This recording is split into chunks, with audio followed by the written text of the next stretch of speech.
Dans cet exercice d'induction, on va voir un cas de rotation dans le cadre de Lorentz. Donc tu sais qu'en induction, il y a le cas de Neumann, ce sont des circuits fixes plongés dans des champs magnétiques variables. Et le cas de Lorentz, au contraire, c'est un circuit mobile dans un champ magnétique permanent.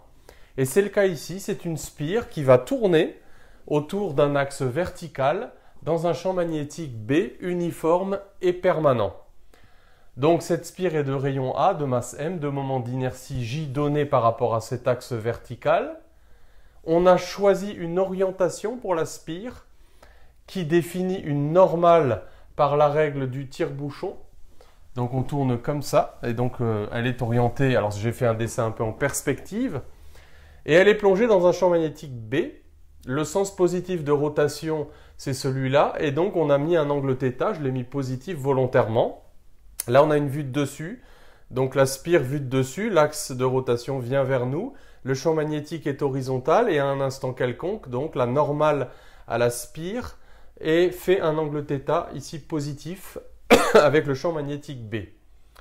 Donc le but de cet exercice, c'est de déterminer l'angle au bout duquel la spire va s'arrêter si on suppose qu'à l'instant t égale 0, N et B sont alignés, donc la spire est perpendiculaire au champ B, et qu'on lui communique une vitesse initiale. Avec cet exercice, tu vas avoir toutes les techniques, le canevas de résolution, mais pour un exercice en rotation. J'ai publié une autre vidéo sur 2 barres sur les rails de Laplace, donc ça c'est pour des systèmes en translation. Là, on est sur des systèmes en rotation, et donc ça ressemble, mais voilà, il y a des outils un peu différents. Alors, le canevas de résolution générale d'un tel exercice, c'est d'abord établir une équation mécanique. Et comme on a un système en rotation, ça va être le théorème du moment cinétique en projection sur l'axe de rotation. On va également écrire une équation électrique. Donc cette équation électrique, c'est la loi d'Ohm généralisée qui ressemble à la loi des mailles. Et bien sûr, on va aussi utiliser la loi de Faraday.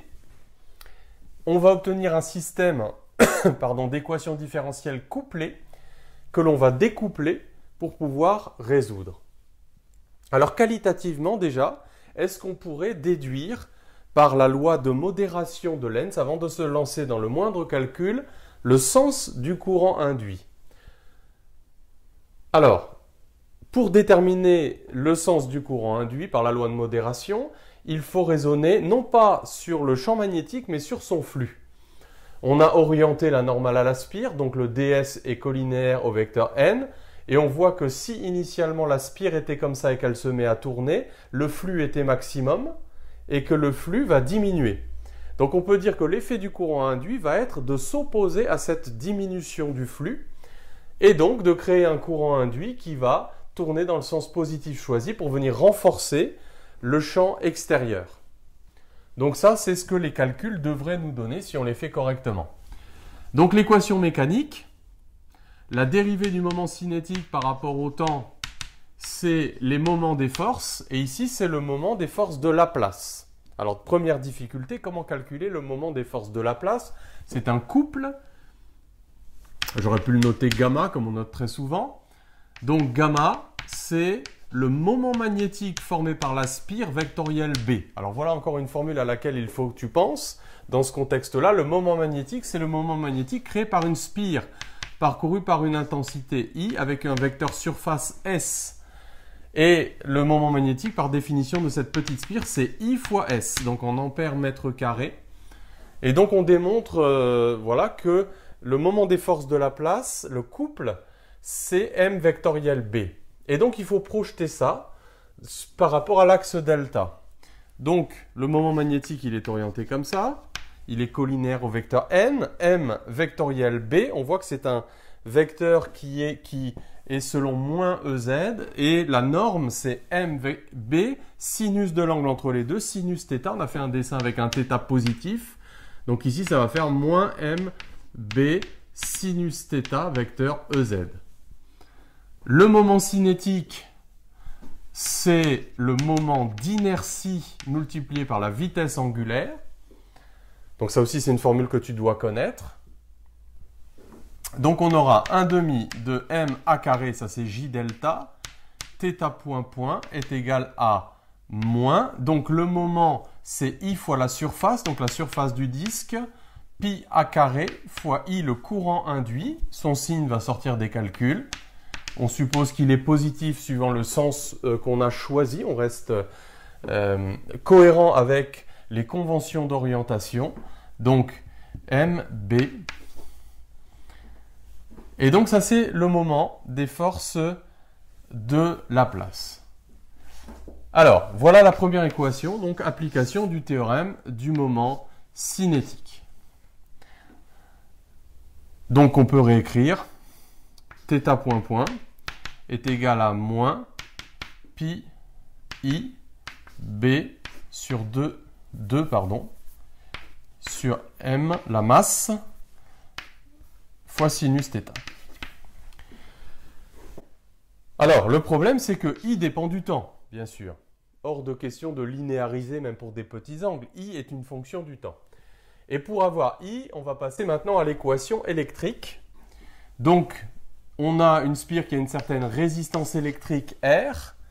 Et donc, le schéma équivalent de cette spire, électriquement, c'est la résistance R, la force électromotrice induite petit e, et la convention importante qui est que on va mettre I et E dans le même sens. Ça, tu sais que c'est une obligation. Hein, ça sort de la loi d'Ohm généralisée.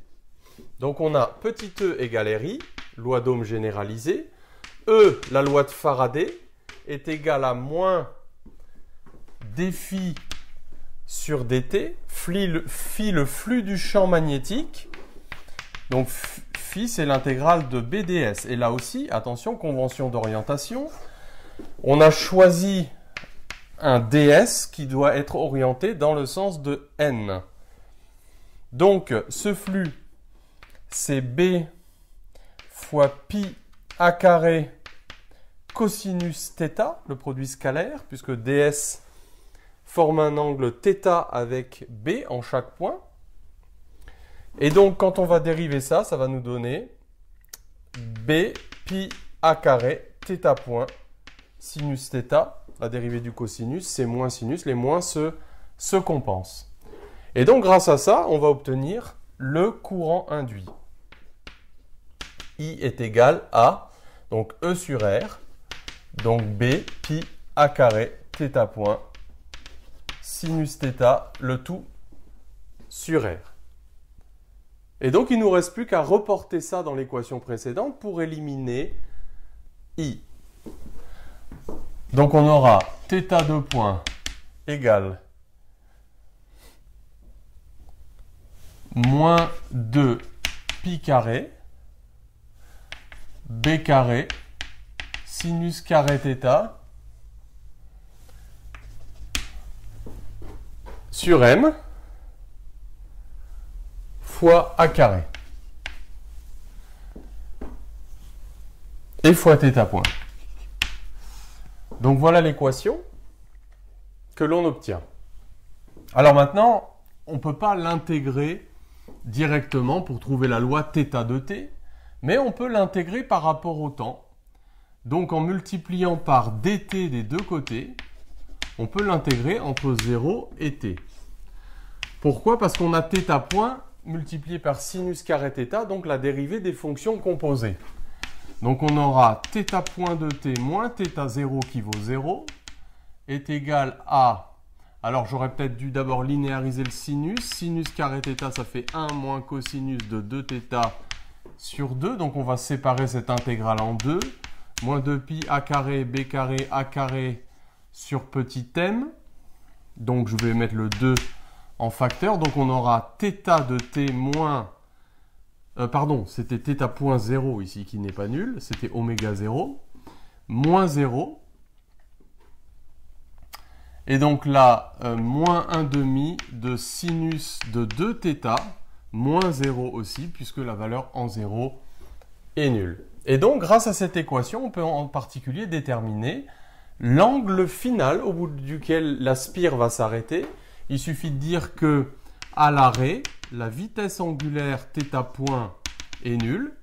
Et donc, on aura moins oméga 0, donc plus oméga 0, je mets des plus pi2 b2 a2 sur m θ final moins 1/2 de sinus de 2θ final.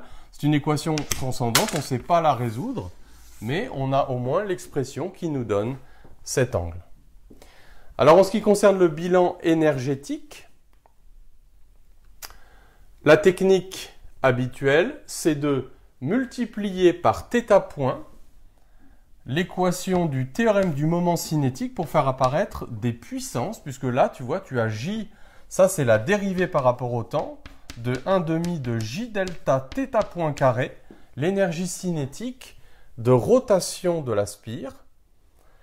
Et donc, on a multiplié par θ point ici, donc moins pi a carré I sinus θ B θ point. Dans le même temps, ce qu'on va faire, c'est qu'on va multiplier la loi de Faraday. On la multiplie par I et on retrouve ici la même expression que là. Pi a carré B θ point sinus θ fois I. Donc ça nous donne RI carré. Et donc l'interprétation est assez simple. On peut intégrer ça entre 0 et le moment où la spire va s'arrêter. Donc on aura la variation d'énergie cinétique qui va être égale à la puissance dissipée, l'énergie dissipée par effet Joule entre 0 et TF. Donc moins 1/2 de J oméga 0 carré. Alors il doit y avoir une petite erreur de signe que l'on va détecter. Et donc, on peut dire que l'énergie cinétique a été entièrement transformée en énergie dissipée par effet Joule dans la résistance. Voilà, j'espère que cet exercice t'a été utile. Retiens, il est très riche. L'application du théorème du moment cinétique, le moment des forces de Laplace, la notion de moment magnétique associé à un circuit. Donc il y a un peu tous les moments que tu peux rencontrer dans la physique, là. Moment cinétique, moment d'inertie, moment magnétique, moment des forces. Et puis donc l'application de la loi de Faraday, la cohérence avec les conventions d'orientation. Alors ce passage-là, il est un petit peu technique, il faut intégrer par rapport au temps. Donc ça, c'est un petit peu difficile. Et alors, très important, le bilan énergétique.